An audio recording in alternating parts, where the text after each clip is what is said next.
The next Liberal leader will be elected on March the 9th, may choose to take Canadians to the polls right away. We got a lot of news going on here. Welcome back to Moose and Loose. My name's David. Today, I've got a hair on my face. We've got Donald Trump coming out with full-blown annexation talk. They just apparently renamed the Gulf of Mexico to be the Gulf of America. He's definitely turning up the dial here. And while this is going on, Justin Trudeau is gallivanting around the world. He's in Paris right now with his good buddy, Emmanuel Macron. We got a bunch of stuff going on. Let's jump into this. First up, we got Shreya Teest here, providing the steady results here for polling. Conservatives here, this one's a latest innovative research poll modeled out. Conservatives at 204, Liberals 85 seats. This probably looks quite accurate based on the recent influx of Mark Carney polling numbers, etc., which we're going to get into. We've got a lot on that in this episode. With that, we've got Captain Schmuck here. He landed in France and made sure to release a cringe video of him and Emmanuel Macron.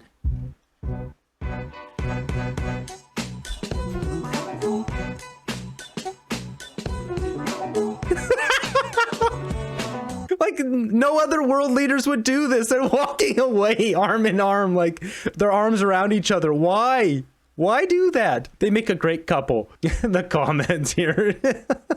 These are all real, too. It was at this exact moment Sophie knew.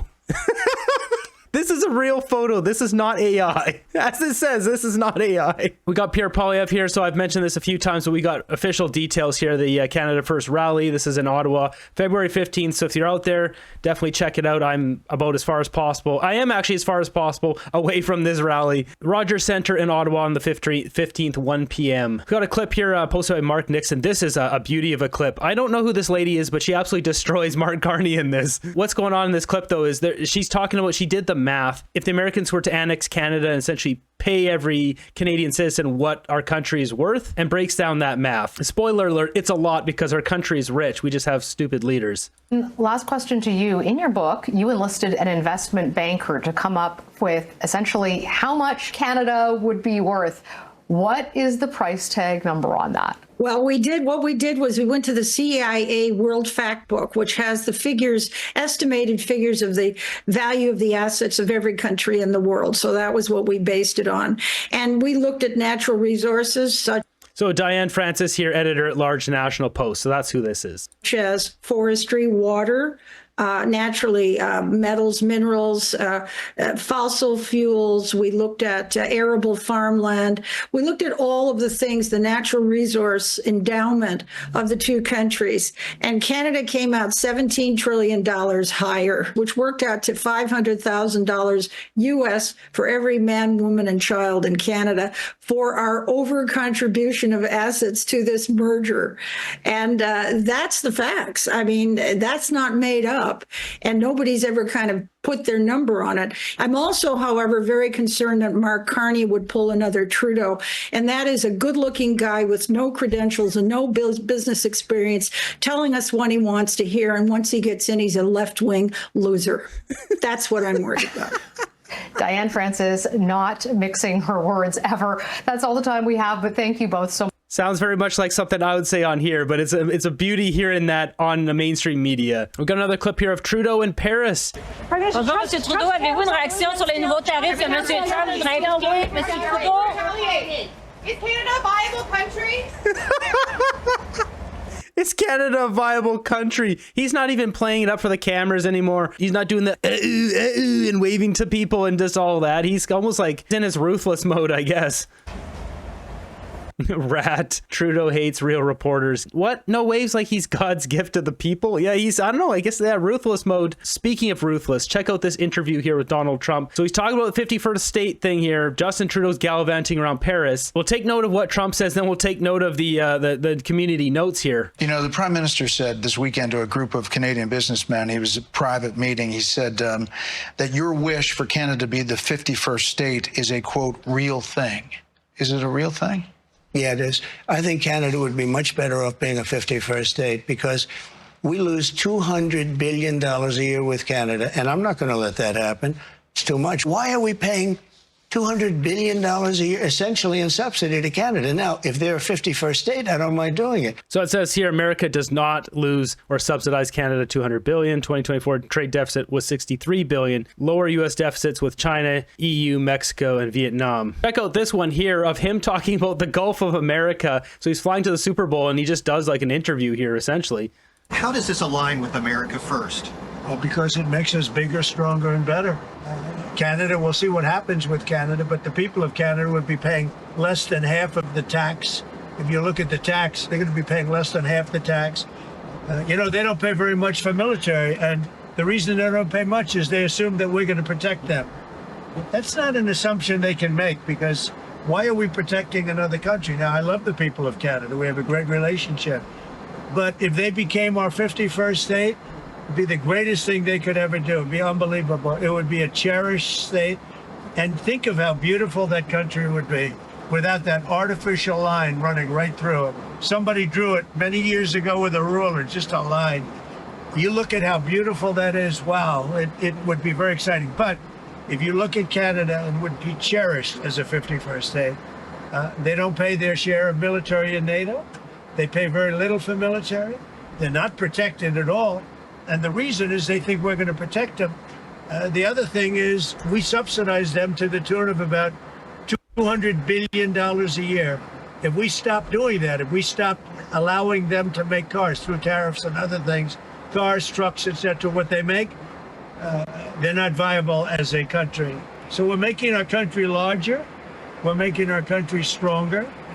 And in the case of Canada, if this should happen, I don't know how they can do it without us, because without the U.S., Canada really doesn't have a country. They do almost all of their business with us. And if we say we want our cars to be made in Detroit, with a stroke of a pen, I can do that. And other things in addition to that would not allow Canada to be a viable country. So he is right about that. If they do switch their manufacturing, it would definitely hurt us a lot. The $200 billion thing is just a bunch of bolsterous exaggeration as usual. If they wanted to reduce that number, they could simply just buy less oil, and then there would be less of a difference between the two of us. And they know that. Canada is about to get wiped off the map because self-serving corrupt Canadian politicians. I sure hope not. When it comes to tariffs and other negotiations, Trump is holding the cards that actually matter. Anyone who can't see this is willfully blind. Our prime minister's flying all over the world, setting up ways to make our money disappear into a climate fund. And we've got another one here where they announced the Gulf of America for the first time. Air Force One is currently in international waters, the first time in history flying over the recently renamed Gulf of America. Please enjoy the flight, and we are now about to head westbound to Super Bowl 59. Wow, he did that well. That's a good... You know, about make America great again, right? That's what we care about. Okay, here we go.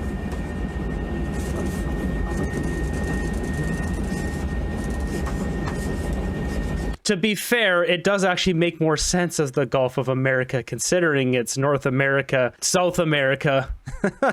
Is that going to stick on all the maps around the world? I don't know. This is funny times. The annexing stuff, not so funny. On this episode of Far Off Ripoff, we got this one. $5 million spent on International Labor Organization decent jobs for Egypt's young people. That's right. We're going to spend $5 million for Egypt's young people to have good jobs. What a joke. We got this one here. $26,320 in Kayundiwa, Papua New Guinea. Training representative of Rural Women's Network to raise awareness using drama, songs, this one is hilarious, and verbal demonstrations to counter violence against women accused of being witches or sorcerers.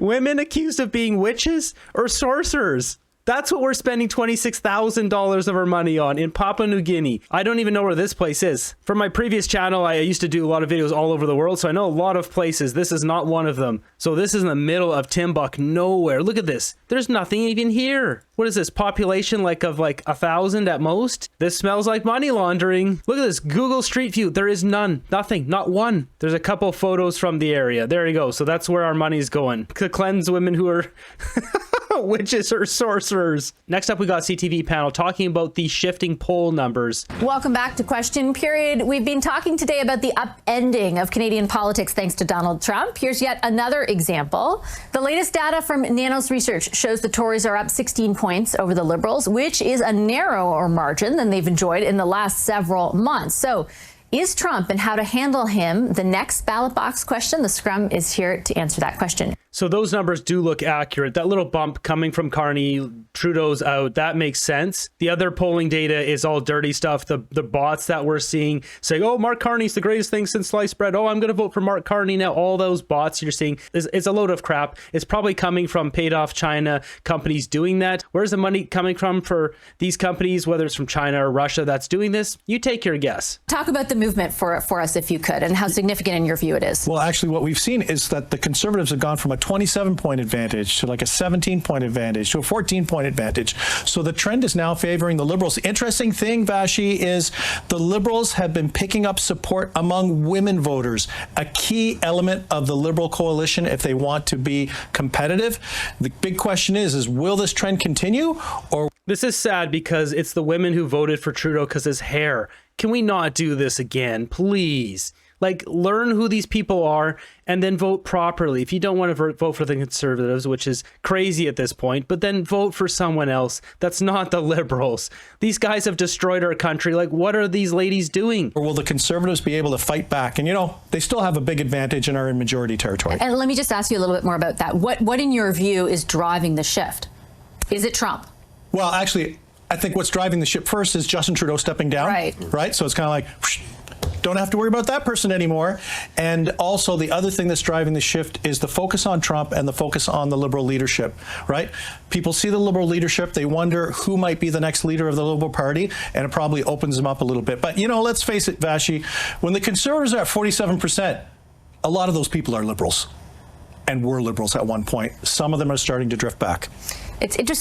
So something to mention about that. So people who are drifting back, they'll look and they'll say, oh, look, I got all these people to vote for. Or if you're voting for the NDP, you only got Jagmeet Singh or Pierre Poilievre, Elizabeth May or Maxime Bernier, whoever for each of the parties. There's only one leader. But right now, the Liberals essentially have 5 leaders, right? They've got Mark Carney, Chrystia Freeland, Karina Gould, Frank Baylis, and Ruby Dalla. So if people are thinking about voting Liberal and they're looking at that and they have 5 leaders to choose from, you would get more people to vote for that party versus just one leader, because the people voting for that party would have to like that one leader. So once they choose their leader, people will drop out and that number will go back down. I suspect that's historically what typically happens. So interesting to see, Steph, because for so long now we've been covering just how wide this lead is for the Conservatives. Would you have thought that Justin Trudeau leaving could have prompted something like we're seeing right now? And obviously we don't know if it's a permanent, but even just the movement was not there forever. Well, I mean, just to pick up on Nick's point, right? The Conservatives were at a historically high for them. They were well above their base, and they were well above even, you know, support that they were seeing on a polling level in previous elections. That's hard to hold on to no matter the situation, right? And especially because for a run of time there, are people even thinking about a federal election? I know Nick is phoning around or asking people to click a button if an election were held today. But how much are they really thinking about it? Now we're moving into a scenario where that election threat is becoming more and more real. People are waking up. They're surveying a landscape. From the Conservatives' point of view, I mean, they'd put so many eggs in the basket with attacking Justin Trudeau and holding him up at the centerpiece. They always knew there was a risk the guy was going to go. And they knew that with that risk would come probably some resurgence with the Liberal Party in the polls. Their belief in the Conservative Party, or so Conservatives say to me, this remains a change election. You can change whoever's at the top of the Liberal Party, but for Canadians, it is still a change election, maybe just less of a change than we might have anticipated 6 months ago. What's your gut tell you about that, Jamie? Well, there's also a reset of the Liberal Party policies. When you listen to Mark Carney, he's talking about balancing the budget, cutting taxes, investing more in the military. That's center-right policy. So the Liberals are going back to where they used to be, very successful under Jean Chrétien, which is you take care of the left, but don't forget about the right of the party. And that's...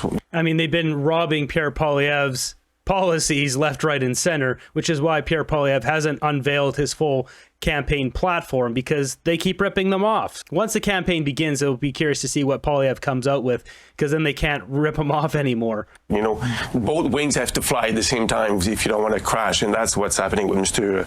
Mark Carney. And you hear the same thing from Chrystia Freeland as well. You know, it's more center-right party now. It's shifting in the middle, and you could see that what Mr. Trump is doing to Canada is, I think, rallying Canadians around a party that wants to defend the Canadian interest, and that's why I think the next federal election, this will be the ballot question. And Mr. Carney was very wise this week to use a rallying cry for nationalists in Quebec, Maître chez nous. He used that several times in Windsor when he made an announcement, and that's, you know, a full of meaning expression that was used by the former Premier of Quebec, Jean Lesage, when he wanted to fight Ottawa's intervention in areas of provincial jurisdiction. So I think we've seen that. I think the party that will be most successful next time around will be the more nationalist party defending Canadian interests.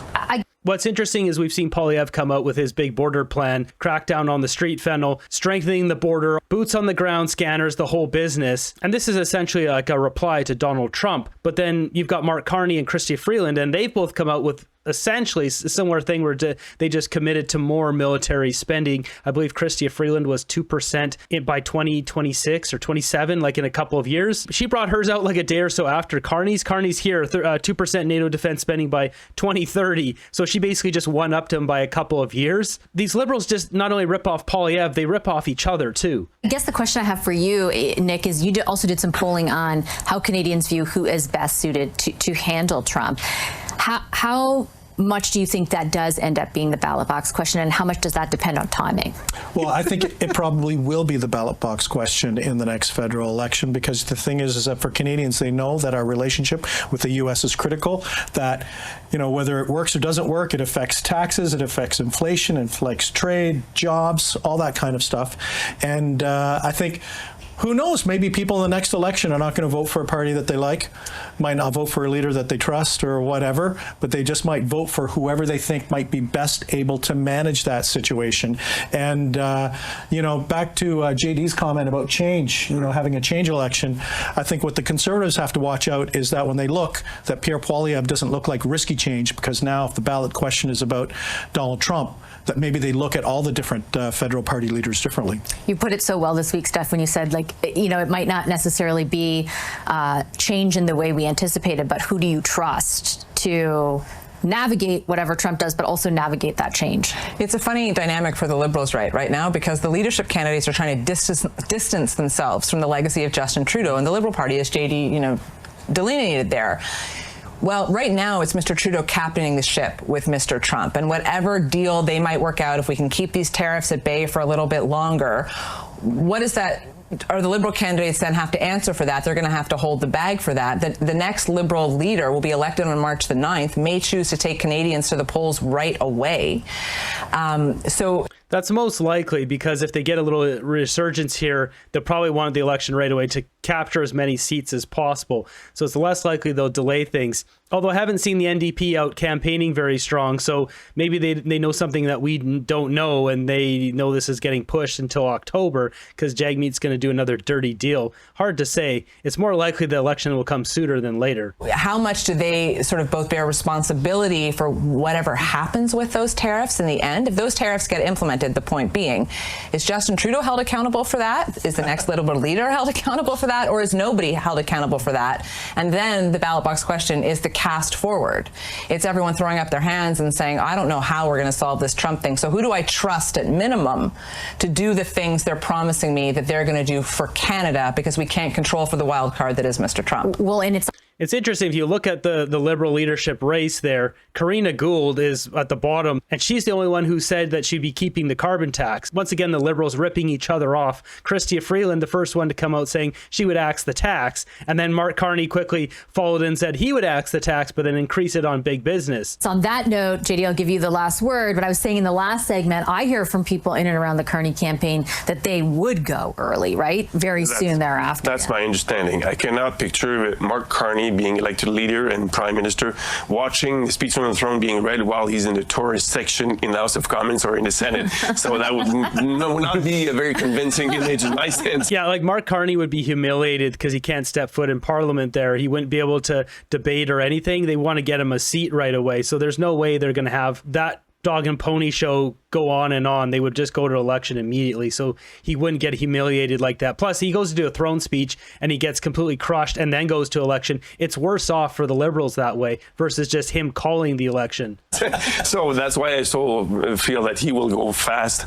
I think probably try to take advantage of sort of the warming up of Canadians to the Liberal Party. Maybe if you can use that as a launching pad, we'll have a fun campaign. Oh boy, sooner. So it's most likely at the beginning of March there when he takes over from Trudeau, he'll use that time to try to be Mr. Prime Minister and then call an election before he gets destroyed at the throne speech. Unless there, once again, there's some dirty deal with Jagmeet. Who knows these guys? They can't be trusted. Just get out and vote. Don't listen to this nonsense. We saw what happened in the States. Just get out and vote. Exactly. Kamala Harris, she spiked and then she completely crashed and burned. I showed it in the last video. Just looking back at this graph again here, I was trying to calculate exactly Kamala Harris versus Mark Carney. So Justin Trudeau intended to resign on the 7th of January, and it's right now like the 10th of February. So just over 1 month. If you look here, so Kamala Harris, she enters the race here. So if you go just over 1 month, that puts it exactly in the same sort of trajectory as Mark Carney has. So this is technically where Mark Carney would be against Pierre in the polls. And so we'll see what happens here. But as you can see, eventually new shiny syndrome here, and then Kamala Harris popularity drops off a cliff. And with that, let's just take a look at some of the stuff that's getting spread around, like this Liberal surge ahead of CPC in Quebec and Ontario due to Mark Carney effect. So there's all sorts of media being pushed on Mark Carney, just trying to change the narrative here. So we're seeing stuff like this, 38%, get real. This is Quebec only voting and intentions as Mark Carney for Liberal leader. We got this one, Ontario federal polling. Yeah, I'm not buying that either. You can't have a swing that big. That's not how people work. So it's, essentially like all the NDP went over there and they took from the PPC. Like, I don't think so. As we're seeing with this graph here, we're seeing a bunch of, so this is the left-wing polling here, and you're seeing, well, the ECOS ones are dirty data, but a lot of these ones are kind of getting skewed over here. Tonight, President Donald Trump is set to become the first sitting president to attend the Super Bowl. Trump says he'll announce on Monday that the United States will impose 25% tariffs on all steel and aluminum imports, including from Canada and Mexico. Any steel coming into the United States is going to have a 25% tariff. Trump's stop in New Orleans begins a new week as his administration undertakes a dramatic overhaul of the federal government. With the help of billionaire Elon Musk, Trump is putting multiple departments and agencies under the cost-cutting microscope. The president spoke about the initiatives, several of which are being challenged in court. We're talking about fraud, waste, abuse. And when a president can't look for fraud and waste and abuse, we don't have a country anymore. So far, more than 65,000 federal workers have taken the Trump administration's proposed buyout, according to the U.S. Office of Personnel Management. The administration's intense focus on USAID is sparking debate between Republicans and Democrats. I certainly think the government is far too big, far too bloated, and we're on a path now to start to see it shrink. This is a first step only, but we're moving in the right direction. We are seeing an executive branch that has decided that they are no longer going to abide by the Constitution in honoring Congress's role in the creation of the agencies, in their role in deciding where money is allocated. In addition, the Trump administration reportedly has ordered the Consumer Financial Protection Bureau to halt almost all of its work. That, in effect, shutters the agency that was created to protect consumers after the 2008 financial crisis and subprime mortgage lending scandal. Very interesting what's going down there. Auto manufacturers will love the steel and aluminum tariffs. Yeah, that's not going to be good. Tariffs on raw materials isn't the best way to boost American manufacturing. Jumping over to my group, let's check out some memes. Start a conflict, wrap it in a flag, and all the idiots will do exactly as we tell them. That's Trudeau right there. If temporary residents were their own provinces, they'd be the 5th largest. That's crazy. We can't have this many temporary residents. This is a funny post by Ruby Dalla, Canadians Ruby Dalla. She understands the landscape where clearly all the other liberal politicians don't get it. Look at Carney's head here. And here's someone posting what I was talking about earlier, 2% of defense by 2027. This is Chrystia Freeland. So she came out on that after Carney. Carney came out after her on axing the tax. They're just stealing each other's ideas or stealing Pierre Poilievre's ideas. These people won't be visionary leaders. They're a bunch of losers. Pierre Poilievre is the only hope for this country. February is Black History Month. This guy is such a disgrace. From now on, money laundering will be called foreign aid. According to a Canadian International Development Platform, the total sum of Canada's foreign aid through Global Affairs Canada in 2021 was $6.9 billion of taxpayers' money. Disgusting. And are we surprised to see most of the red dots here floating in the middle of Africa where we got a bunch of corrupt warlords running these countries? I'm not surprised. This is funny. I've seen this a few times. We need Moose here in Canada, the Ministry of Oversight and Spending Efficiency. Prorogue tax is not Parliament by Canadian. This is funny. I've seen a few of these comments too. It'll be interesting to see what the play is coming from Team Carney. Are they going to keep putting out new media? Are they going to talk to Canadian reporters or just keep dodging them all together because they don't want their numbers to slip? How many debates are they actually going to do? Chrystia Freeland wants 4. I don't think they're even going to get 2. It looks like just 1 because they got to make sure Carney doesn't mess up too bad. And once you get Ruby Dalla and Chrystia Freeland, people who are politicians who know how to debate, they'll be able to debate much better than Mark Carney. His numbers are going to slip because people are going to realize, oh, he's not the guy I thought he was. And once people realize that their horse in that liberal race is not going to win, some people aren't going to vote. They won't vote liberal. They just won't vote because, say, if Karina Gould was their person they wanted to vote for, and they're like, oh, I don't like Mark Carney. So we're going to see some drop in those liberal numbers as well. Doesn't mean any of us conservatives can get lazy. Got to step on the pedal full blast here. We can't let this slip through our fingers here. We got to get rid of the liberals and get back Canada to what it used to be.